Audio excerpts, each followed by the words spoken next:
이번에 40명의 교회 식구들과 그리스 터키를 중심으로 해서 바울의 행적과 요한계시록의 7교회를 방문을 하고, 그리고 마지막 날 저녁에는 성지 순례의 감동을 함께 나누게 되었습니다. 대부분의 함께 참여하신 우리 순례자들이 어떻게 그렇게들 믿음을 지키기 위해서 열악한 환경과 상황에서 또 지하 동굴에서 살고 또 기꺼이 순교를 하게 되었는지 정말 오늘 자신의 그 신앙생활을 다시 반성하게 되었다라고 하는 말씀들을 많이 하셨습니다. 저희가 어느 한 수도원에 발람 수도원이라고 하는 이 수도원을 방문을 해서 그 내부에 이제 그림을 보게 되었는데, 저 산꼭대기에 발람 수도원이 있었는데요. 그 내부에 보니까 천장이랑 이렇게 쭉 보니까 전부 순교하는 그림들입니다. 뭐 잘 보이지는 않습니다만은 사자들에게 물려 죽는 장면들, 화형을 당하는 장면들, 또 말들에게 끌려가서 사지가 찢어지는, 그리고 군사들에 의해서 목이 잘려져 나가는 그러한 그림들이었습니다. 무엇 때문에 또 어떻게 저렇게 순교를 할 수 있을까? 그냥 허무하게 죽는 것인데 과연 내가 그때 그 현장에 있었다라고 하면 나는 과연 그럴 수가 있을까? 내 자신의 신앙에 대해서 한번 질문해 보지 않을 수가 없었습니다. 터키의 반모섬에서 사도 요한이 환상 가운데 쓰여진 요한계시록의 7교회의 모습, 바로 그 교회의 모습은 오늘 우리 교회의 모습을 그리고 있는 것처럼 보였습니다. 계시록에 어떤 교회는 칭찬을 받고 또 어떤 교회는 책망을 받고 어떤 교회는 칭찬과 책망을 받은 그런 교회들의 모습을 보면서 오늘 그 교회의 모습이 바로 나의 모습, 나의 신앙의 모습, 나를 향한 주님의 음성이라고 하는 것을 바로 터키 현장 속에서 우리가 하나님께서 주시는 그 말씀으로 들려지게 되었습니다. 특별히 이번 큐티의 말씀이 요한계시록의 말씀이었는데요, 저희가 아침마다 요한계시록에 있는 말씀들을 묵상하는 그런 시간들을 갖게 되면서 그 현장 속에서 바로 나에게 들려지는 책망의 목소리로 또 격려의 목소리로 그렇게 들려지는 듯 했습니다. 아마 오늘 이 자리에 있는 우리 모두에게도 이런 계시록의 7교회를 향한 주님의 책망과 칭찬의 모습이 아마 각자에게 동시에 존재하고 있는 것은 아닐까, 그런 생각을 해봅니다. 오늘은 계시록 여러 교회 중에서 그래도 특별히 주님의 칭찬을 받았던 서머나 교회에 보낸 편지를 보면서 그때 당시에 그 교회가 처해졌던 상황, 그 교회를 향해서 주시는 하나님의 마음에 대해서 우리가 어떻게 다시 한번 도전 의식을 가질 것인가, 이것을 좀 생각해 보려고 합니다. 이제 지도에 보시면은 서머나 교회가 위치한 서머나라고 하는 지역, 저희가 바로 그리스와 터키 지역인데 저희는 그 순례의 길을 따라서 쭉 다녔습니다만 7교회는 소아시아 지역, 터키라고 하는 그 지역에 있는 교회들입니다. 서머나라고 하는 그 지역은 지금은 이제 다 그 이름들이 없어지고 터키식으로 이즈미르라고 이렇게 이름이 붙여져 있습니다. 사도 요한 당시에도 인구가 약 20만으로 큰 도시였는데 지금도 이스탄불이 한 2천만 명 정도 살고 있다 그러고요. 그 다음에 앙카라, 그 다음 세 번째 도시로 커 있는 도시, 약 인구 300만 정도가 살고 있는 도시였습니다.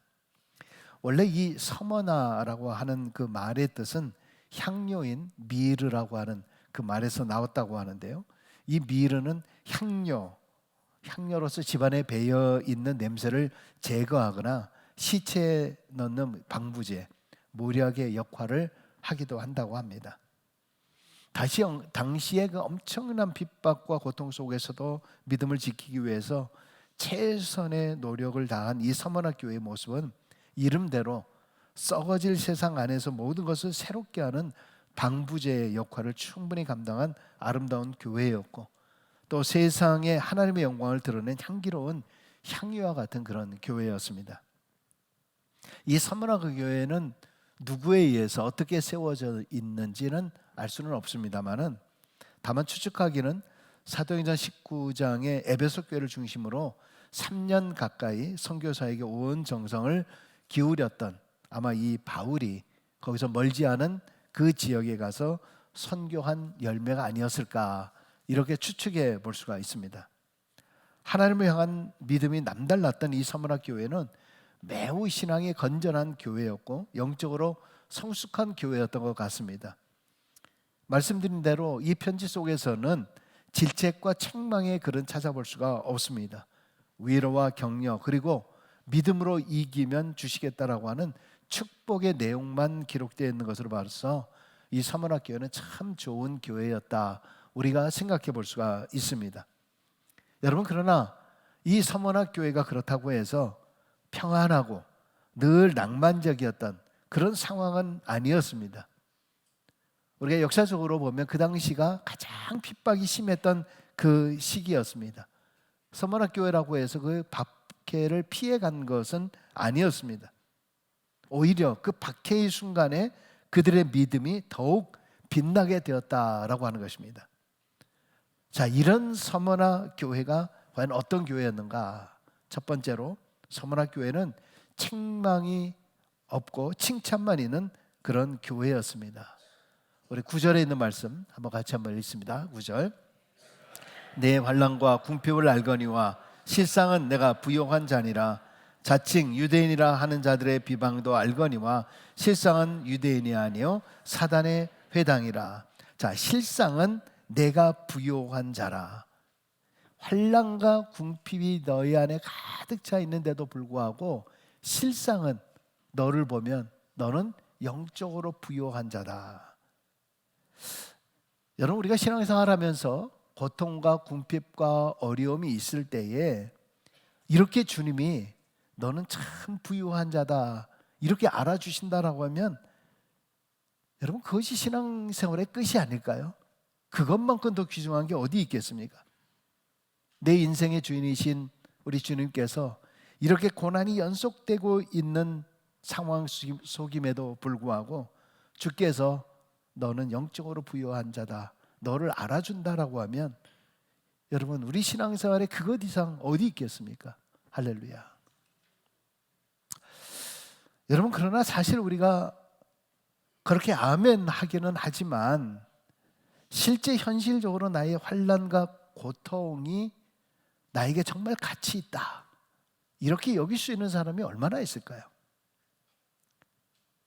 지금 억울하게도 원수들이 나를 괴롭히고 나를 힘든 상황으로 몰아가고 있는데 그 상황에서 주님께서 다 아시겠지, 여러분, 그것으로 다 되던가요? 여러분, 우리 모두는 다 돌아서면은 그것을 어떻게 복수할 것인가를 생각하는 나 아닙니까? 우리는 쉽게 남보고는 야, 잊어, 그냥 용서해, 이렇게 얘기를 하면서도 막상 내가 당하면은 그렇게 하지 못하는 나 아닙니까? 어떻게 내가 복수할 것인가를 늘 마음에 품고 있는 나의 모습 아닙니까? 여러분, 그런데 우리의 신앙의 이 선배들을 존경하고 대단하다라고 우리가 생각할 수 있는 것은 뭐냐면 그들은 고난의 시간이 오히려 신앙을 신앙되게 한다라는 것을 알았다는 것입니다. 이 고난의 이 시간이 내 신앙을 더욱더 신앙답게 만들어준다라는 것을 알았다는 겁니다.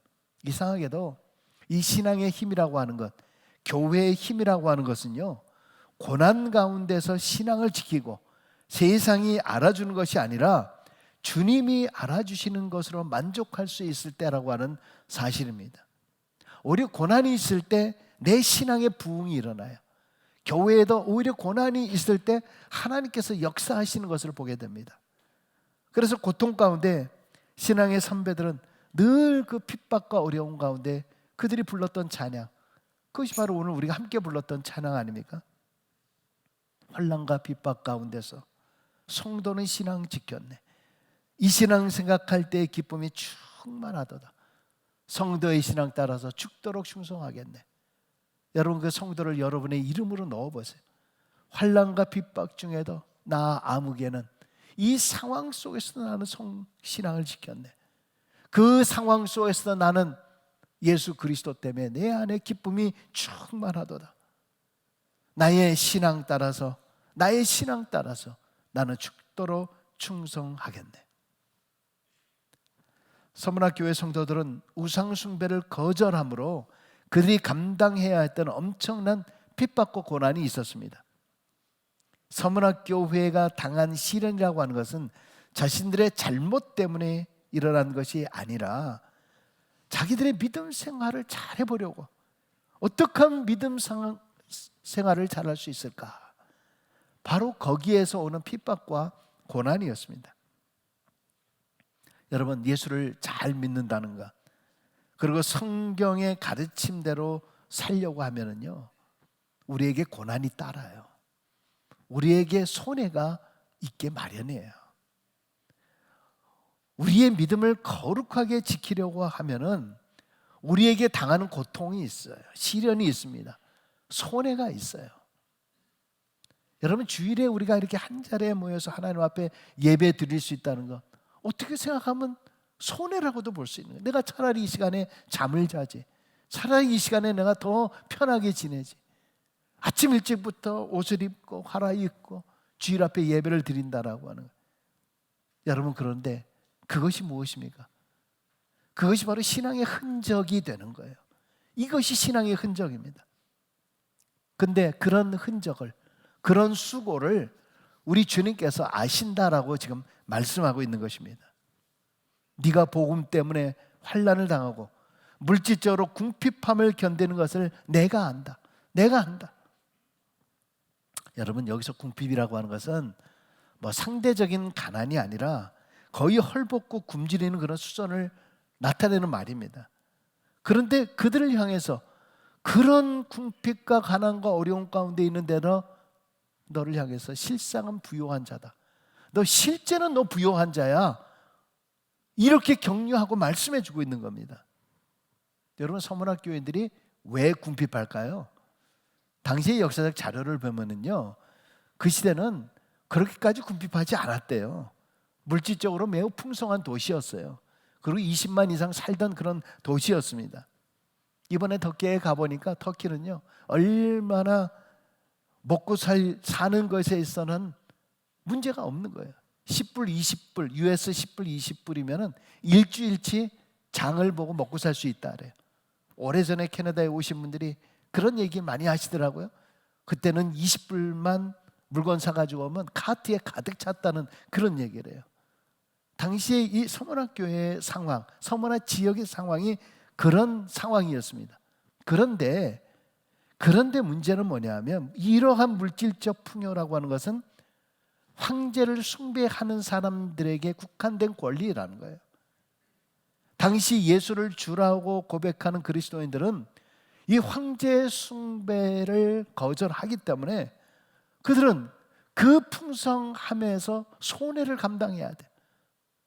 그렇기 때문에 그들이 대린구유라고 하는 곳을 가보면은 그 박해와 황제 숭배를 거절하기 위해서 그 지하 7층, 8층, 9층까지 땅을 파서 그 안으로 들어가는 거예요. 저희도 내려가서 7층까지 보았습니다만 앞도 제대로 보이지 않는 것이에요. 지금은 전기를 넣어놨지만 전부 다 한결같이 하는 말이, 여기서 어떻게 살았을까? 여기서 어떻게 먹고 살았을까? 도저히 불가사의한 그러한 일들이에요. 근데 그들은 믿음을 지키기 위해서 환난과 궁핍을 가진 그런 모든 상황 속에서도 그들은 자신들의 궁핍, 자신들의 어려움을 어려움으로 여기지 않았어. 바로 그들의 모습을 보면서 주님은 너희야말로 정말 실상은 풍요한 자다, 너희는 실상은 부요한 자다, 내가 그것을 안다. 육신적으로 너희가 가난하다 할지라도 하나님 나라에서는 너희는 부요한 자다. 현실적으로는 너희가 궁핍하여 마음껏 먹을 것도 없고 마음껏 쓸 수 없어도 세상의 그런 것들은 잠깐의 자랑일 뿐, 그런 것들은 다 허무하게 지나가는 것이라는 거예요. 그래서 10절을 보세요. 10절입니다. 10절입니다.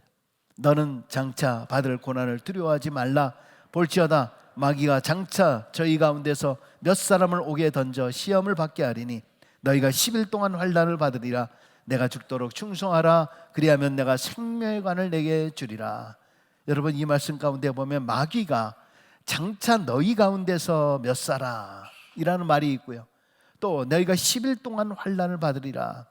여러분, 이것을 다시 좀 우리가 생각해 보고자 하면은 이러한 고난과 순교하는 모든 일들이 모든 사람에게 다 똑같이 임하는 것은 아니라는 것이고, 또 고난이라고 하는 것이 끝없이 계속되는 것이 아니다라고 하는 것을 말씀해 주고 있는 것입니다.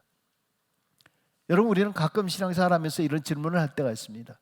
하나님, 도대체 왜 나입니까? 왜 하필이면 나입니까? 왜 나에게 이렇게 계속적인 어려움을 주시는 겁니까? 저 사람에게는 아무 일도 없는 것 같은데 왜 나에게 이런 큰 고난을 주십니까? 내가 주님을 따르려고 하고 주님을 의지하고 주님만 바라보며 나아가고 있는데 왜 나에게 이런 고난을 주시는 겁니까? 여러분, 그런데 성경은 뭐라고 얘기합니까? 하나님은 그 사람에게 감당할 만한 시험을 주신다 그랬습니다. 감당할 만한 시험을 주신다. 그 사람이 그것을 감당할 수 있는 믿음이 있다는 것을 주님이 아신다는 거예요. 너는 영적으로 부유한 자다라고 말씀하고 있는 거예요. 영적으로 충분히 이겨낼 수 있는 힘이 있다는 거예요. 그 믿음이 있기 때문에 그 시험을 이길 수 있는 바로 그 힘을 너에게 준다라고 하는 거예요. 그렇기 때문에 우리는 원망이 아니라 오히려 그 속에서 우리는 침묵하면서 하나님의 뜻이 무엇인가를 아는 것이 더 중요한 것이고, 하나님이 이 순간에도 나를 사랑하시는 사랑의 손길이 있다라고 하는 것을 분명히 기억하셔야 합니다. 여러분, 여기에 마귀는 누구일까요? 마귀는 자신이 흉악한 모습으로, 사탄이 마귀가 그렇게 나타나는 것이 아닙니다. 정말 우리를 힘들게 하는 것은요, 선한 탈을 쓰고 우리를 위로하는 것 같지만 실제는 우리를 영원한 지옥으로 이끄는 자들입니다. 당시에 이 마귀는 구체적으로 로마의 앞잡이가 되어서 기독교를 대적하는 이 유대인들을 가리키는 말입니다. 당시 유대인들은 기독교인들을 중상모략했습니다. 기독교인들이 잘 되는 꼴을 보지 못하는 겁니다. 자기들은 하나님을 믿는다라고 얘기를 하면서도 자신의 기득권을 지키기에 힘썼던 겁니다. 이것이 무슨 모습입니까? 종교적으로는 거룩한 척 하는데 속으로는 시기와 질투가 가득 차 있는 그런 모습. 이것이 뭡니까? 위선이잖아요. 위선. 하나님께서 가장 싫어하는 것이 바로 이 위선입니다. 여러분, 그런데 아쉽게도 우리 기독교인들 안에도 이러한 위선이 가득 차 있는 거예요. 기독교인들이 기독교인들을 더 조롱합니다. 더 손가락질합니다. 그래서 같은 교인들 때문에 더 고통을 당할 때가 얼마나 많은지 몰라요. 공동체 안에서 때로는 신앙을 지킨다는 것이 힘들 때가 있어요. 여러분, 가끔 그런 때가 있어요. 주변의 교회가 어려움을 당하면 누가 제일 좋아하냐? 주변에 있는 교회가 제일 좋아한다 그래요. 그래서 걱정하듯이 얘기하잖아요. 이상하게 교회들을 보면은요, 성도들끼리도 칭찬하는 얘기는 빨리 퍼지질 않아요. 근데 뭡니까? 문제가 있다는 것은 얼마나 빨리 퍼지는지. 당장 주일날 예배 끝나는데 벌써 주일날 오후면은 쫙 퍼져 있어요. 왜? 다른 교회들의 내 친척들을, 내 아는 사람들이 쫙 퍼져 있거든요. 걱정하는 것 같아요. 그게요, 걱정하고 그렇게 염려하고 막 이러는 것 같은데 사실은 좋아해요.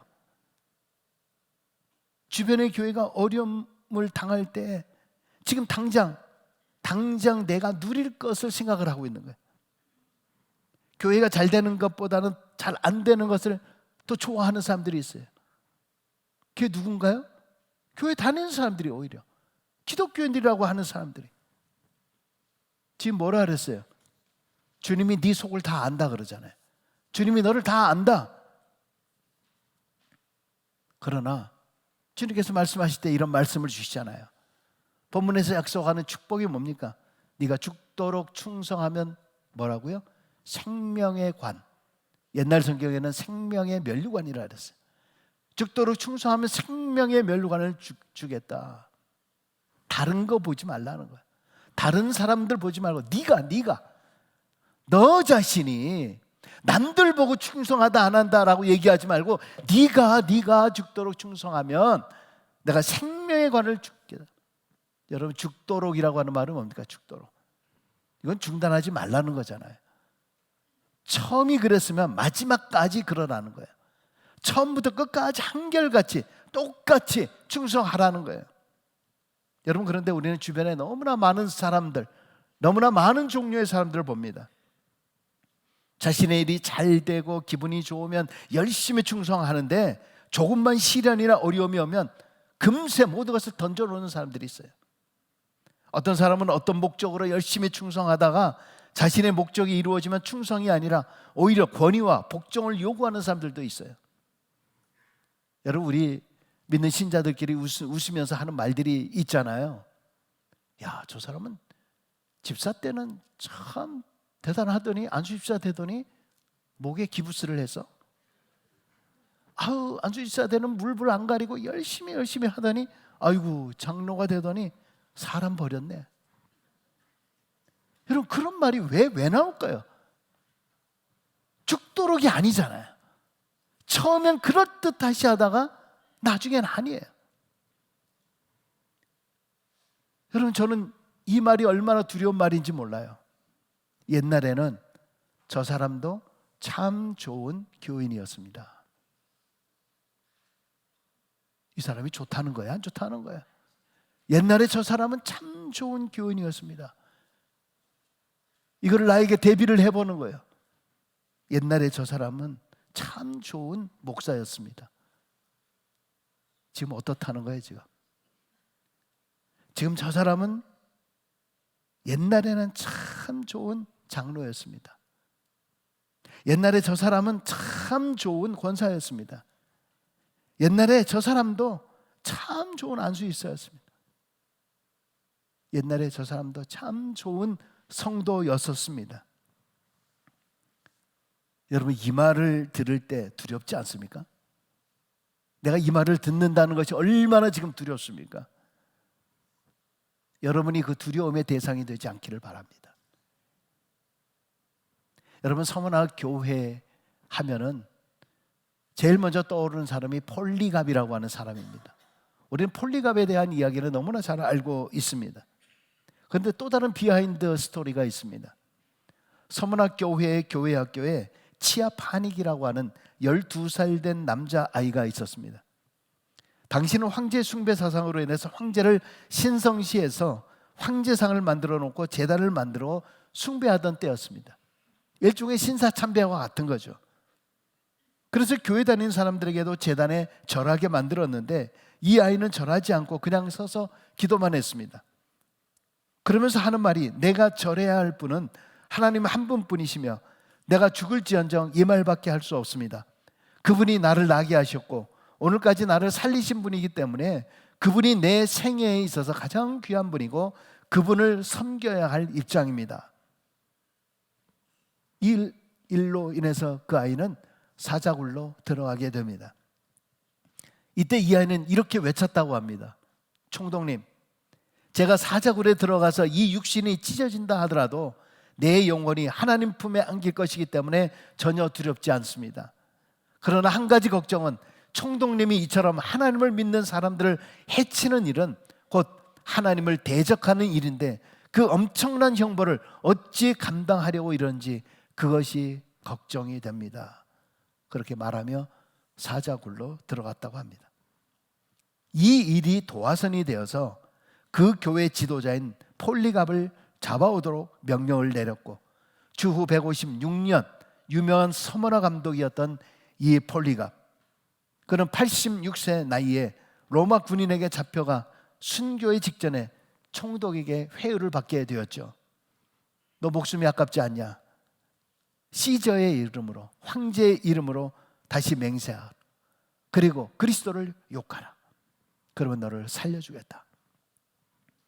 그때 폴리갑이 한 그 유명한 말, 내가 86년 동안 그분을 섬겼고 그분은 한 번도 나를 모른다 하지 않았는데 내가 어찌 나를 구원하신 나의 왕을 모른다고 모독할 수 있겠소. 그래도 역시 사자굴에 잡혀갑니다. 그런데 사자들이 이 폴리갑이 들어와 있는 것을 전혀 보지를 못했다 그래요. 달려들질 않더래요. 그래서 폴리갑을 화형대에 다시 올리게 됩니다. 장작더미 위에 올리게 되었는데 불이 분명히 붙었는데도 불구하고 바람이 불어서 불길이 그를 사리지 못합니다. 그러자 옆에 있던 한 병사가 칼로 찔려서 그를 죽였다고 합니다. 폴리갑의 죽음은 실패가 아니었습니다. 그는 죽음 앞에서 하나님이 어떤 분이신지, 하나님을 믿는다는 것이 무엇인지 증명이 되었습니다. 그뿐만 아니라 이 폴리갑의 믿음을 그대로 전수받아서 당당한 믿음으로 순교했던 치악 파닉이라고 하는 이 어린 아이의 믿음을 보면서 여러분, 오늘 우리는 어떻습니까? 오늘 우리의 고백은 어떻습니까? 우리는 지금 세상과 타협하고 있지 않습니까? 지금 내 일과 타협하고 있지 않습니까? 지금 내 몸과 타협하고 있지 않습니까? 정말 절대절명의 그러한 신앙의 삶으로 내가 살아가고 있습니까? 이 죄악된 세상 속에서 오늘 이 사실을 통해서 우리에게 생명의 면류관을 주시는 주님을 더욱 붙잡는 우리 모두가 되시길 주의 이름으로 축원합니다. 그래서 두 번째, 서문학 교회가 주는 교훈과 축복의 말씀은 무엇입니까? 11절입니다. 같이 읽습니다. 귀 있는 자는 성령이 교회들에게 하시는 말씀을 들을지어다. 이기는 자는 둘째 사망의 해를 받지 아니하리라. 서문학 교회 교우들이 이 서문화에서 로마인들, 이방신을 섬기는 사람들, 그리고 유대인들에게서조차도 핍박을 받으면서 견딜 수 있었던 가장 큰 이유가 있다라고 하면 하나님의 선택받은 자로서의 자존감이 있었다는 거예요. 나는 하나님의 이 상황 속에서도 천지를 지으신 여호와 하나님으로부터 선택받았다라고 하는 자존감. 여러분, 우리는 흔히 고난은 선물이다라고 하는 그런 말을 하고 또 그 말을 통해서 위로를 받습니다. 그러나 사실 믿지 않는 사람들이 볼 때는 이 말이 얼마나 무식한 말입니까? 어떻게 그것이 선물이 될 수 있을까? 도저히 상상조차 할 수 없는 것입니다. 여러분, 그런데 서문학 교인들을 통해서, 이 교회를 통해서 주시는 하나님의 말씀은 고난의 경험이 우리에게 사명이 된다는 거예요. 고난의 경험이 우리에게 힘이 된다라고 하는 것입니다. 어느 날 남편을 잃은 한 젊은 여성이 목사님에게 찾아와서 자신의 고통을 토로하면서 목사님, 나는 이제 어떻게 살아야 됩니까? 목사님이 도대체 어떻게 위로해야 할지 몰라서 그냥 말도 제대로 못하고 있었던 그런 상황이었을 때 이 여인은 목사님을 향해서 목사님은 제 심정을 너무나 몰라주는군요. 목사님을 원망하게 되었습니다. 목사님도 어떤 말로 위로를 해야 될지 고민을 하다가 일찍이 남편을 잃은 한 여자 집사님을 불러오게 되었습니다. 그 여자 집사님에게 자초지종과 이 상황을 다 설명을 드려서 그 집사님이 그 젊은 여성을 만나게 됩니다. 그리고 젊은 여성을 위로합니다. 힘들죠. 저도 어찌 살아야 될지 도저히 몰랐습니다. 너무 힘들었어요. 눈물만 났어요. 그런데 혼자 살아도 살만해지더라고요.